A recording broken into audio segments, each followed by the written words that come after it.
Welcome back to Inside the Pack. The Oregon women watched an 18-point lead vanish in Seattle on Thursday and lost in overtime after being outscored in OT 16-2. Things didn't get much better on Saturday in Pullman.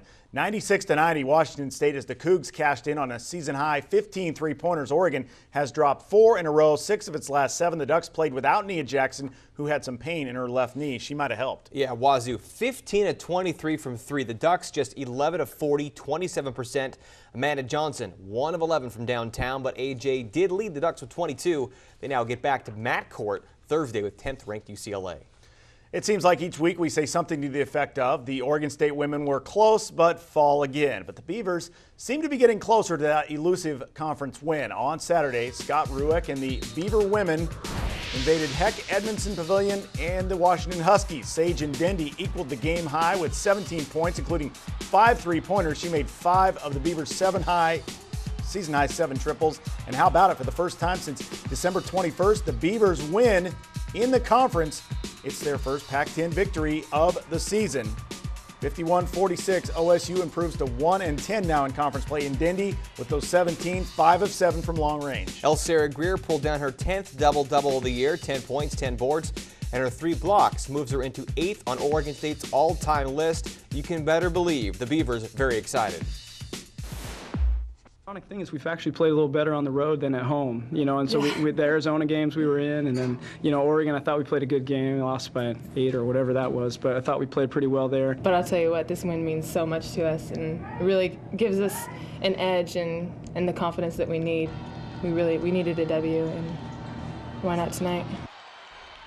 Elsewhere, 4th-ranked Stanford keeps plugging along, a 91-61 win in Tucson over the Wildcats. All 5 Stanford starters scored in double figures. Their 48th consecutive win that ties the Pac-10 record, which they own. The Cardinal can eclipse and will likely pass that mark set by their own teams from 95 and 98 this Thursday home with the Cougars. In Tempe, Deja Mann hit a 25-footer for the win as time expired, giving Arizona State the home win over Cal, 45-44. It completed a 12-point second-half rally, so the Sun Devils now pull into a 4th-place tie with those Golden Bears. Still to come on ITP around the conference in men's action, where in Berkeley the Cats and Bears kept going and going and going.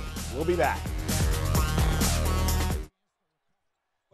66-59. They now Ducks go to Westwood on Thursday. With victories over Washington and Washington State, the Ducks have their first Pac-10 sweep of the Dana Altman era, and the numbers were good for Oregon against the Huskies Saturday in nearly every category. With more from Matt Knight Arena, here's Dirk Weishar. In an up-and-down game, the Ducks came away with 9 steals, which helped contribute to 26 points off turnovers, and that enabled the Ducks to come away with an 81-76 victory over 20th-ranked Washington. For the Huskies, it's their 3rd straight Pac-10 defeat. Our points off on turnovers is what helped us, 26-9, I think. So that's what gives a little edge right there. The turnovers and the points off the turnovers were huge, and Malcolm's 5 steals, at big times, really were big factors. We were only up 3, I think, at half, and we was beat, by 9 boards. So Coach really got on us at halftime saying we have to win. To win the game, we have to win the boards. And that's what we did second half when we came out with the W. We getting a little bit of momentum right now, so we're just going to try to keep rolling. And, it's just another win, but it's good to, get a sweep on the weekend. Oregon had 21 assists on 28 field goals made. You combine that with just 8 turnovers. Head coach Dana Altman said he'll take that every game out. Altman also added his Ducks passed a big test in defeating number 20 Washington here at Matthew Knight Arena on Saturday. Now his Ducks face another big test, heading to Los Angeles next Thursday to face UCLA at Pauley Pavilion. Reporting from Matthew Knight Arena, I'm Dirk Weishar for Inside the Pack. Dirk, thanks. Following their upset of 20th-ranked Washington on Thursday, there was reason to believe the Beavers were ready to sweep the Washington schools, but it didn't happen. Still to come on Inside. More from Gil as Craig Robinson still trying to find that magic button that makes his team go, and then they have to make some shots. You never think you're going to go 11% because we're like a 30% three-point shooting team. So if you just shoot your average, you win the game.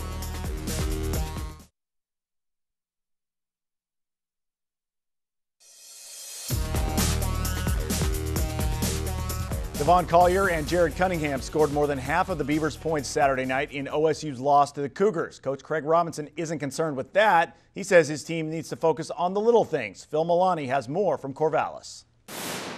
Freshman Devon Collier scored a career-high 16 points and had a career-high 10 rebounds, but it wasn't enough as the Beavers fell to the Cougars on a night where they shot just 2 of 17 from behind the arc and just 47% from the free throw line. It's a team thing, you know. You just can't look at one person. You know, we all was out there playing, and I think we played hard. You know, we put together a 40-minute game and we played hard, but you know the outcome didn't come our way. So it was frustrating for the loss, but it's a team thing. We just gotta come. It's the little things we gotta do, like rebounding, free throws, and we get them down packed. I think we become a better team and win more games. It's the little things like key offensive rebounds, foul shots, key turnovers, you know, so this is one of those games where you're thinking the whole time, we can pull it out, and then, you know, so it's a little bit debilitating, but there's a lot of good stuff to pull out of this. Coach Craig Robinson also said he was pleased with his team's intensity and hopes that it will continue next week when Oregon State travels to the LA schools. For Inside the Pac, I'm Phil Milani.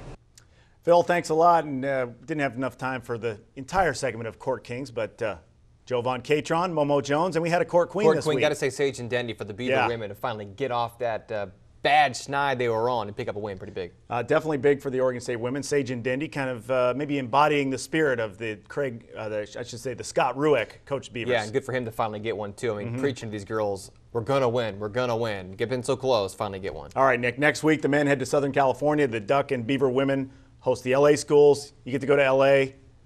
Yeah, they don't win a lot of games for the Ducks then at UCLA. They'll go there Thursday. Could be chippy. Remember when they came here to Matt Court, a little talk about some dirty play, but I think a good goal for them. Finished 500 in conference, bypass that first day of the Pac-10 tournament. All right, for Nick, I'm Tom. Thanks for watching Inside the Pac. We'll see you next week.